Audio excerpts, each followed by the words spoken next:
And on to the third video on renewal processes, still under the stochastic processes playlist. We move on to see renewal reward process. So renewal reward process or RRP actually extends the renewal process by assigning a reward or cost to each renewal cycle. So it's more like you have a gym membership, so to speak, and each time you renew your membership, you pay less and less and less and all that. So that's a kind of example for that. So the core idea is here is that events occur at random times, and each cycle produces a reward. We analyze the long run average reward per unit time in this case. So in this case, now instead of just renewing normally, you have a reward attached to the renewal. So that's why we talk about renewal reward process. So the definition here is this. As usual, we have the normal renewal process of letting X1, X2, and all that be independent and identically distributed into arrival times. And then we have Sn to be X1 plus all of that up to Xn. That means that the and that let that be the time of the end renewal. So the first renewal, that's the first time somebody comes into the system, that's X1. Second time will be X1 plus X2, and so on and so forth. So the N of T is now the maximum of all the occurrences, all the events, such that Sn is less than T. T is the allotted time, whatever time frame you're considering. So that N of T now is the number of renewals by time T. So if we done, so in addition, and because of the reward thing, so we now let R1, R2, and so on be rewards per cycle. So in that case, total reward up to time T will have to be Y of T equals summation from I equals 1 to the n of T8 event renewal. So you sum up Ri like that. So summation of Ri from I equals 1 to n of T. So, talking about renewal reward process, then the key results we have here is that the limit as t tends to infinity for y of t over t is equal to the expected value of the reward all over the expected value of the random variables um of the interarrival times, right? So the interpretation then is that the long run reward rate is equal to expected reward per cycle divided by expected cycle, and that's more like average reward in the whole process over the average cycle length for all the cycles. So the intuition then is that for each cycle takes time X and produces reward R, and over a long time horizon, the system stabilizes at a point. Of course, we've seen a lot of stabilization happening for stochastic processes, and that's why we talk about things like stationary distribution. For discrete Markov chains, for instance, we saw the stationary distribution can be computed as pi, where pi for in pi multiplied by the the transition matrix is equal to pi. That's pi p equals pi. And for continuous time Markov chain CTMCs, we have that the stationary distribution is actually pi q equals 0, where pi is the distribution, the stationary distribution, and then q is um the the I think that is that's called the generation matrix in the case of continuous time. So and we see and that's what we have, that over a long time horizon the system stabilizes at around the value. So that means if you do the process several times, it gets to a point and it stabilizes around that. So if you now do it beyond that point, you don't get any different results. So the average reward per unit time then converges, and this is a law of large numbers effect. I think we talked about this I mean earlier on, right? Law of large numbers, that as you keep tossing a coin, a fair coin. So as you keep tossing and tossing a fair coin, right? The number of heads you get will be tending towards 0.5 like that, and number of tails will also be turning towards 0.5. So let's talk about types of reward in this case then. So we have discrete reward, which is fixed or random reward per cycle, and then we have continuous reward if reward accumulates continuously. So in that case, now Ri is integral from 0 to xi of R of t dt. So example, earning $5 per unit time is can be a kind of discrete reward. So, and then talking about constant reward, we have an example for constant reward, given that the time, interarrival time is exponentially distributed with lambda equals to, and the reward is 10. So the expectations here will be expectation of x, that would definitely be 1 over the parameter 2. That's 1 over 2. And the expected value of the reward is 10 because it's a constant. So expected value of a constant is actually that constant. So in this case, you can then have the reward rate to be expected value of the reward divided by expected value of the inter-arrival time, which is now 10 divided by half, and that is 10 divided by 20, or if you like, 10 over 0.5. And if you multiply up and down by 0, that's 100 over 5, which is 20 easily.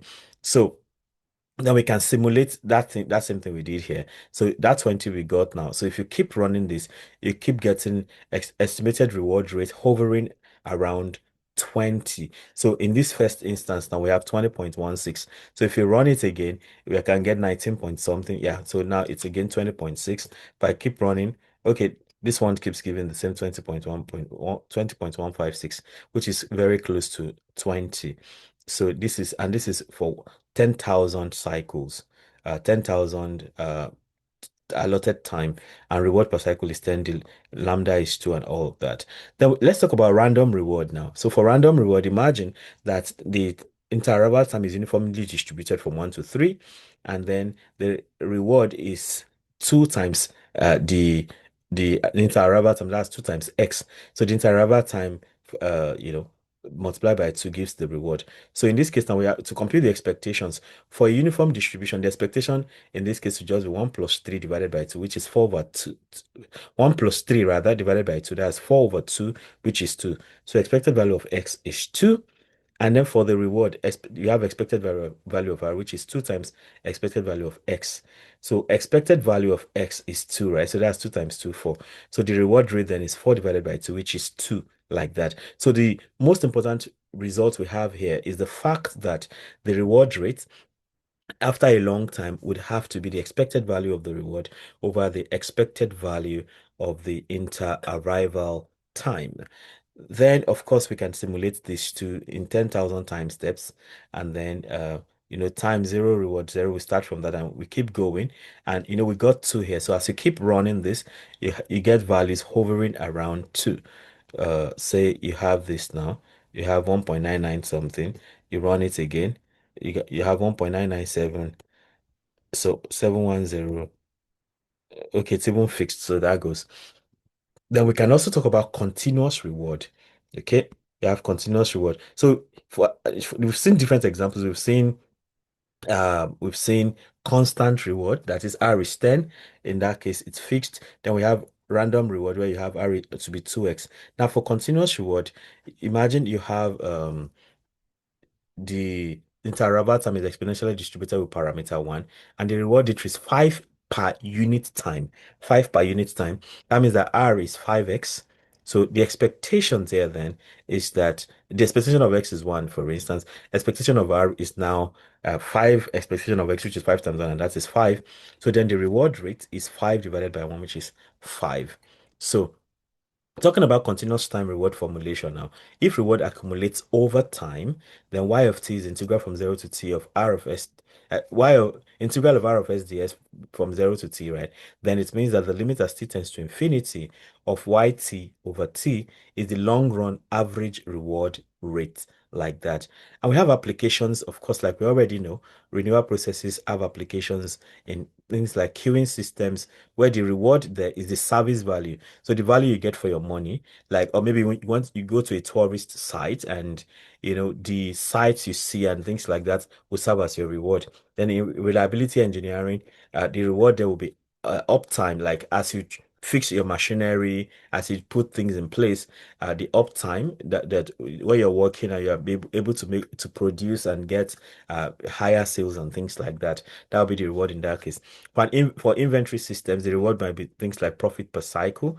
For reinforcement learning in machine learning, you have reward per episode. So, the idea of reinforcement learning is, you have a system being simulated, and and there are actions that lead to benefits and there are actions that lead to losses. So then the system over time, when it's optimized to do only things that will bring rewards. So reward per episode becomes what happens in reinforcement learning. So we have special cases like in a cost process, we have if RI represents costs, average cost rate will be expected value of R over expected value of X. And then we have the indicator reward now. If Ri is 1, then expected value of R over expected value of X represents event frequency, like that. So then we have key insights. Only expectations matter, you know. Here, only expectations matter, as we have seen. The reward rate at the end of the day is expectation of reward over expectation of inter-arrival times. And then it also works for general distributions. And it's strong law of large numbers applies here. Then it's widely applicable in stochastic systems. So we have practice problems here for this. So if X is exponentially distributed with 2 and R is 5, find the long run reward rate. That's expected value of 5, which is 5, over expected value of X here. Expected value of X here is mu. I think we have to take the inverse of that, right? Let's say, um, yeah, we have to take the inverse of it usually. So the mean expected rate. Yeah, okay. I think it's just the mean simple. So we have that expected value of 2 is 2. So that'll be 5 over 2. So the long run reward rate is 2.5. And coming here, X is uniformly distributed from 1 to 3, and R is X. So in this case now we just have the main value for from 1 to 3 is 3, 1 plus 3, 2, 1 plus 3, 4 divided by 2, 2. So we have expected value of R, which is expected value of X, all over expected value of X. That was just, so that will be expected value of X is 2. So it's like expected value of X over expected value of X. That's simply one like that. Then, X is uniformly distributed and you have 2, 6 like this. So R is equal to X squared. So you have expected value of X squared. Okay. So all over expected value of X itself. So we have that going. So we can find the long run reward rates in that case like that. Then, so we have this one, exponential one, R is X. So that's expected value of 3x over expected value of X, which is equal to 1. So that's 3 in short. So you want to go through this whole thing and see how that pans out like that.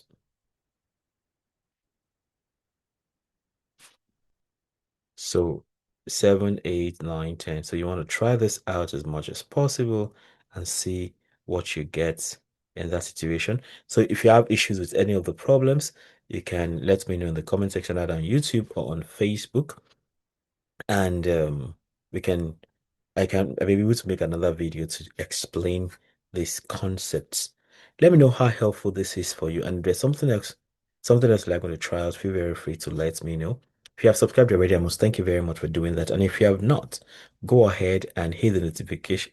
Go ahead and subscribe and hit the notification bell so you can always get alerted each time a new video is released. You can also become a member of this channel by clicking on join. Click on join. When you click on join, you can become a member of the channel. And that gives you special privileges like getting to see some videos first or being seeing some videos exclusively. Then we can also hang out to discuss whatever interests you on my channel. Ultimately, don't forget to comment, like, share so that more people can have access to the great content I have going on here. Don't forget to try your hands on the questions. You know, they'll help to strengthen your understanding. So like this is 1 to 4, you have 5 to 8, you have 9 to 12, you have 13 to 16, and finally 17 to 20. Try your hands on them. Till I come your way again, keep doing maths right. Bye.